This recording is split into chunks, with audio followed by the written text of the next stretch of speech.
Hi friends, ఈరోజు story చాలా ఇంట్రెస్టింగ్గా ఉంటుంది. ప్లీజ్ సబ్స్క్రైబ్ చేసి లైక్ చేయండి ఫ్రెండ్స్, ప్లీజ్. శృతి రాజ్ పెళ్లిలో చంద్ర తప్పేం లేడని విరాట్కు సరోజ చెప్తుంది. రూమ్ దగ్గరకు వచ్చిన శాలినికి చంద్ర షాక్ ట్రీట్మెంట్ ఇస్తుంది. జగదీశ్వరి మాటలు విని చంద్ర బాధపడుతుంది. విరాట్, చంద్ర మరో ప్లాన్ వేస్తారు. ఇంకా స్టోరీలోకి వెళ్తే, మా వాడితో శృతి పెళ్లిలో చంద్రకళ తప్పులేదు. మా అబ్బాయి శృతిని ప్రేమించాడు. పెద్దవాళ్లు ఒప్పుకోరని గుడిలో పెళ్లి చేయించా. ఇందులో చంద్ర చేసిందేం లేదు. ఈ అమ్మాయి చాలా మంచిది. ఒక్కసారి క్షమించి చూడు అని విరాట్కు చెప్తుంది సరోజ. గదిలోకి వెళ్లిన విరాట్ను సరోజాలా మాట్లాడుతూ చంద్రకళ ఆట పట్టిస్తుంది. అప్పుడే శాలిని రావడం చూసి తను ఇటువైపు రాకుండా చిన్న షాక్ ఇద్దామని చంద్ర ప్లాన్ చేస్తుంది. కరెంటు వైరు బయటకు పెట్టి స్విచ్ వేస్తుంది. అది చూసుకోకుండా డోర్ దగ్గరకు వచ్చిన శాలిని వైర్ మీద కాలు పెట్టడంతో షాక్ కొట్టే అరుస్తుంది. అందరూ కంగారుగా వస్తే బల్లిమీద పడితే అరిచానని కవర్ చేస్తుంది. గోడల కతుక్కుని తిరక్కు అని జగదీశ్వరి అంటే కరెక్ట్గా చెప్పారని చంద్రకళ అంటుంది. లోపల ఏం మాట్లాడుకుంటున్నామో వింటున్నావా? ఆయన తిడుతుంటే నేను మౌనంగా పడుతున్నాననే కదా నీకు డౌటొచ్చింది? ఈ ఇంట్లో గొడవలు పెరగొడ్డని మౌనంగా ఉంటున్నా. ఇంకోసారి ఇలా చేస్తే కరెంటు వోల్టేజీ పెంచి కాళ్ళూ చేతులు పడిపోయేలా చేస్తానని చంద్ర వార్నింగ్ ఇస్తుంది.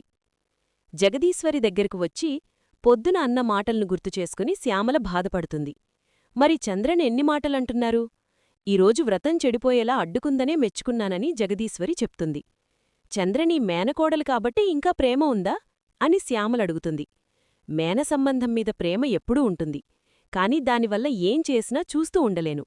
విరాట్ భార్యగా మాత్రమే చంద్రను ఇంట్లో ఉండనిచ్చా. నా భర్తపై హత్యాప్రయత్నం చేసినప్పుడే ఆ ఇంటివాళ్లకో సంబంధాలు తెగిపోయాయి.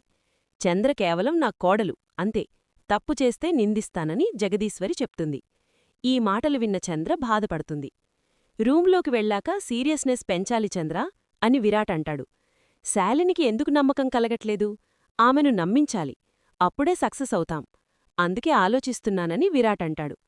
నువ్వు నన్ను కొట్టాలి బావా అని చంద్ర అంటుంది. నువ్వు నన్ను కొట్టినట్లు అందర్నీ నమ్మించాలని చెప్తుంది. పొద్దున తలకు బ్యాండేజీతో మావయ్య ముందుకు వెళ్తా. నువ్వు కొట్టావని చెప్తా. అప్పుడు మావయ్య పిలిచి తిడతారని చంద్ర అంటుంది. ఇప్పుడు కాస్త రొమాన్స్ కావాలని విరాట్ అడిగితే షాక్ ట్రీట్మెంట్ ఇస్తానని చంద్ర అంటుంది. పొద్దున తలకు బ్యాండేజీతో రఘురాం, జగదీశ్వరి ముందుకు వెళ్తుంది చంద్ర. ఏమైందంటే, రాత్రి మీ అబ్బాయి నన్ను కొట్టాడని చంద్ర చెప్తుంది. రఘురాం కోపంగా విరాట్ను పిలుస్తాడు. నాకు ఎదురు తిరిగింది కాబట్టి కొట్టానని విరాట్ చెప్తాడు. భార్యను ప్రేమతో గెలవాలికాని కోపంతో కాదు. చంద్రకు సారీ చెప్పమని రఘురామంటాడు. ఇంక విరాట్ ఇలా అంటాడు. సారీ చెప్పాలా? లేదు నాన్నా, ఇప్పుడు నేను తనకి సారీ చెప్తే తను ఇంకా రెచ్చిపోతుంది. నా మాటకి విలువే లేకుండా పోతుంది. కాబట్టి నేను చెప్పను అంటాడు విరాట్. దాంతో చంద్ర బాధపడుతూ ఉంటుంది.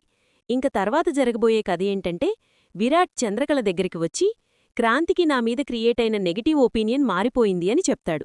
చెంపదెబ్బ ప్లాన్ వర్కౌట్ అయిందన్నమాట. ఎనివే, కంగ్రాట్స్ బావా అని నవ్వుకుంటారు. ఇంత హ్యాపీ న్యూస్ చెప్తే షేకెండ్తో సరిపెట్టాలని చూస్తున్నావా అని చంద్రకళని తన పైకి లాక్కుంటాడు విరాట్. ఏంటబ్బాయ్ అదుపు తప్పుతున్నారు అని చంద్రకళ అంటే, అట్మాస్ఫియర్ టెంప్టింగ్గా ఉంది మరి అని విరాట్ అంటాడు. ఇంక చంద్రకళని చేతుల మీదెత్తుకొని ఉంటాడు. అప్పుడే అక్కడికి భువనేశ్వరి వస్తుంది. వీళ్ళిద్దరినీ ఇలా చూసి షాక్ అవుతుంది. మరిన్ని అప్డేట్స్ కోసం ప్లీజ్ సబ్స్క్రైబ్ చేయండి. Thanks for watching.